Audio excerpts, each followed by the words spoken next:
দলীয় বৈঠক আপনি করলেন সমস্ত কর্মীদের সঙ্গে মন্ডল ওয়ানের, কি বার্তা দিলেন? না, ইলেকশনের পরে তো সেইভাবে কার্যকর্তাদের সাথে বসা হয়নি। তো সমস্ত কার্যকর্তা যে যে দায়িত্বেই থাকুক না কেন, যত বড়ই দায়িত্ব হোক বা যত ছোটই দায়িত্ব হোক, তাদের সাথে বসে আমাদের কি কি করণীয়, সরকার এসছে, দায়িত্ব অনেক বেড়ে গেছে, বাড়ি বাড়ি যাওয়া, কারা কারা অন্নপূর্ণা পেয়েছে বা কেন পাইনি এটা দেখা।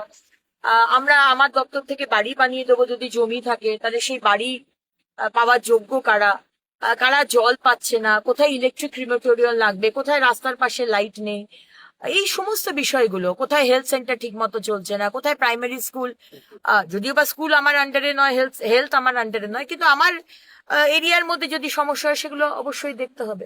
তো এই বিষয়গুলো দেখা এবং তাদের যে সমস্যা সেই সমস্যার কথাগুলো শোনা, এটা আজকে মন্ডল 1 হলো এবং আবার সেকেন্ড হাফে মন্ডল 2 আছে। মূলত কি সমস্যা এখনো পর্যন্ত রয়েছে যেটা আপনি মেটাতে চলেছেন? অনেকগুলো সমস্যা, জলের সমস্যা রয়েছে, আমরা তো সবে 110 দিন হলো এসেছি, জলের সমস্যা রয়েছে, নোংরা পড়ে রয়েছে, নোংরা এখনো হয়নি, ড্রেন রয়েছে, ড্রেন ক্লিয়ার হচ্ছে না, রাস্তার কোনো কোনো সমস্যা, সেটা অলরেডি জমা দিয়ে দেওয়া হয়েছে। বেসিক্যালি এই সমস্যায় সাংগঠনিক কিছু প্রবলেম রয়েছে, কমিউনিকেশনের কিছু প্রবলেম রয়েছে, সেগুলো জানানো, কেউ যদি অসুবিধায় পড়ে, সবসময় তো আমাকে ফোনে পাওয়াটা সম্ভব নয়, তো ফোনটা সাইলেন্স করো। তো সেটা আমরা রিপ্রেজেন্টেটিভ বানিয়ে দিয়েছি 6-8 মাসের জন্য, যারা 24 ঘন্টা ফোন খোলা রাখবে, সেটা আমি নির্দেশ দিয়ে দিয়েছি। কারণ বিপদ তো রাত্রেও আসতে পারে, রাত্রে তোমায় ফোন করলো, তোমার ফোন সুইচ অফ, সেটা তো চলতে পারে না।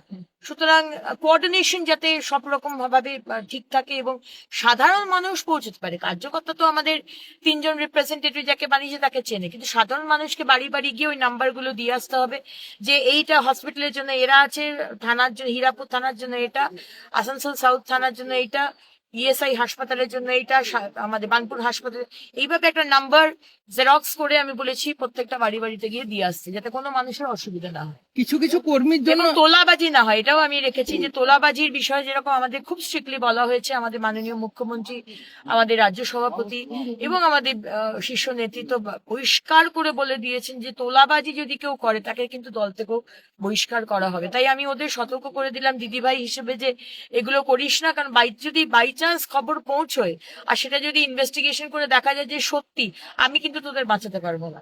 সুতরাং এটা কিন্তু অনেক দায়িত্ব নিয়ে নিজেকে মানে পা ফেলবি, কারণ কি সবাই কিন্তু দেখছে, মনিটর করছে নতুন সরকারকে।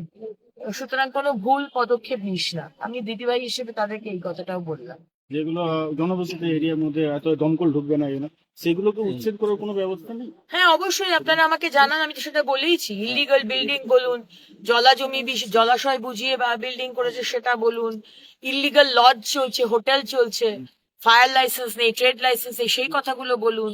এই যে ইলিগাল গোডাউনের কথা বললেন, যে অ্যাম্বুলেন্স ঢুকবে না, দমকল ঢুকবে না, সেগুলো আপনারা যদি না জানান তাহলে তো সম্ভব নয়। আমরা চাই সরকার এবং সমাজ, নাগরিক একসাথে মিলে কাজটা করুক, কারণ একা সরকারের পক্ষে কিছু করা সম্ভব নয়, একা নাগরিকের পক্ষে কিছু করা সম্ভব না, না, এটা অবশ্যই, আমরা তো অবশ্যই